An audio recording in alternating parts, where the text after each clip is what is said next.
आता ह्या ठिकाणी वरची खाली सरकून भरपूर दिवस झाले, पण याच्यातलं आता कार्टिलेज असतं, गादी असते, ते हळूहळू बाहेर येतं. म्हणून इथून ब्लड सर्क्युलेशन ब्रेन, छाती, पाठ, शोल्डर आणि दोन्ही हातांना होत नाही. या हाताला जास्त ब्लड सर्क्युलेशन होत नाही, त्याला कमी. म्हणजे याला जवळजवळ 40 ते 50%, याला 20%. म्हणून मी जास्त प्रमाणात डाव्या कुशी जास्त झोपत असतो. दुसरं, एक तर उशी जास्त घेणं किंवा मान मोडणं, दोन्हीपैकी काय जास्त? उशी. मान नाही मोडत किंवा झटका वगैरे नाही.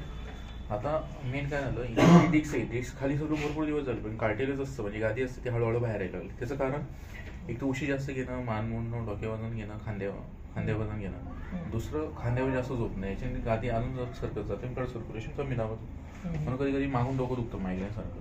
नाही, जास्त प्रवास झाला, जास्त हेवी काम झालं, जड काम झालं तर, किंवा आता जर त्रास होत नसेल पुढच्या 6 महिन्यात वगैरे, तर जास्त त्रास होईल. हीच न छातीला कनेक्टेड आहे, दाबलं तर दुखत असेल, तेच इकडे दाबलं तर कमी दुखेल. म्हणून लेफ्ट साईड जास्त प्रमाणात त्रास. याला म्हणतात सर्वायकल स्पॉन्डिलायसिस. याला 3 दिवसांनी फरक पडेल, 10 दिवसात कवर. पण हा प्रकार 20 ते 30% कायम राहणार. 20% म्हणजे ज्या दिवशी तुम्ही परत उशी जास्त घेतली, मान मोडली, डोक्यावर जास्त वजन घेतलं, मानेला झटका बसला, हा त्रास तुम्हाला परत होणार. आणि की जी स्पायनल कॉर्डमध्ये एकदा इंजुरी झाली तर तो लिमिटपेक्षा जास्त लोड घेऊ नाही शकत. लिमिट क्रॉस केलं का हा त्रास तुम्हाला कायम देणार. सॉल्व नाही होणार कधी. नाही, सॉल्व होण्याचा प्रश्न नाही. जसं की एकदा डायबिटीस लागला, बीपी आजार लागला, तर तो एकदा लागल्यानंतर तो आयुष्यभर असतो. म्हणजे मला गोळी खाऊन पण नियमात राहायचं. तसं यामुळे तुम्हाला याच्यावरती ट्रीटमेंट घेऊन पण नियमात राहायचं. ज्या दिवशी तुम्ही मी सांगितलेले नियम तोडले, तुम्हाला हा त्रास परत होणार. असं आहे. म्हणजे जो स्पायनल कॉर्ड तो जागा सोडतोय, तिच्या आजूबाजूच्या कोशिका असतात त्या 100% स्ट्रॉंग नाही होत. लिमिटपेक्षा लोड आला, झटका बसला का ते परत जागा सोडणार. असं सॉल्व न होणं आणि फरक न पडणं याच्यामध्ये फरक आहे. तुमचं कव्हर होणार असं, पण परत व्हायला नको, त्यामुळे ते त्याला प्रिकॉशन आहे. जर प्रिकॉशन नाही पाळलं तुम्हाला त्रास परत होणार असं म्हणा. आणि हेच बरेच डॉक्टर सांगतील. म्हणून हा हाडाचा आजार असतो तो परत होतो. हे जर तुम्हाला आयुष्यभर त्रास किंवा याचे जे नियम माहिती असले, तुम्हाला आयुष्यभर माझ्याकडे काय कोणत्याही डॉक्टरकडे जायची गरज नाही. लाईक 3 सेटिंग नंतर फरक पडेल, 10 दिवसात परमनंटली फरक पडेल. फक्त नियम लक्षात ठेवा. मी तुम्हाला रेकॉर्ड करून देतो नियम. कुशा झोपल्यावर, डावे कुशा झोपल्यावर जास्त मुंग्या येत असेल. नाही, सारखंच येत होते आणि ते फिरत राहतं ऍक्च्युली. कधी हे साईडला, कधी ते साईडला. म्हणजे तुमच्या मुवमेंटवर डिपेंड आहे. तुम्ही उजव्या कुशीवर झोपले, उजव्या हाताला लोड दिला तर उजव्या साईडला त्रास देईल. आणि झोपल्यानंतरच होतं, म्हणजे सकाळी उठले का आपण होतं पाय इकडे कर, इकडे डोकं काय इकडे उभं राहायचं.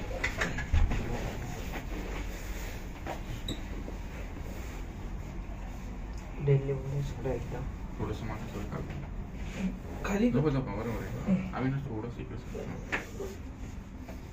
Body loose relax.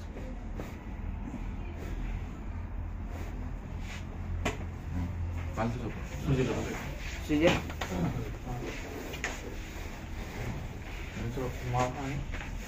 बांधून झालं का बंद करू. खोकला झालं का बंद करू.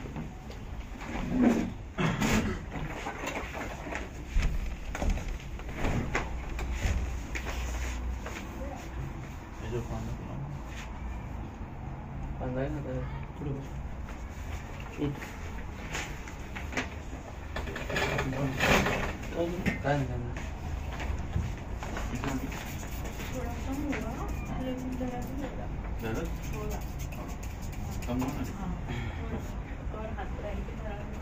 हात दोन पंप बरोबर.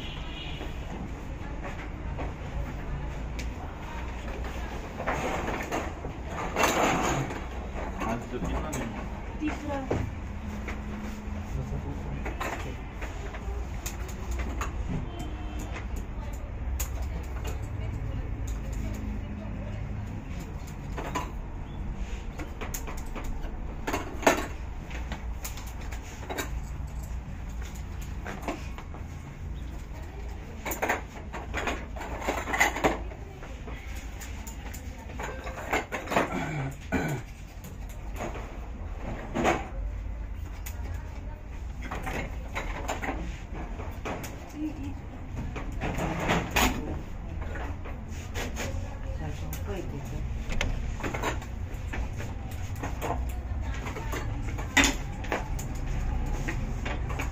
बेले जा दिले ना, घेतले ना.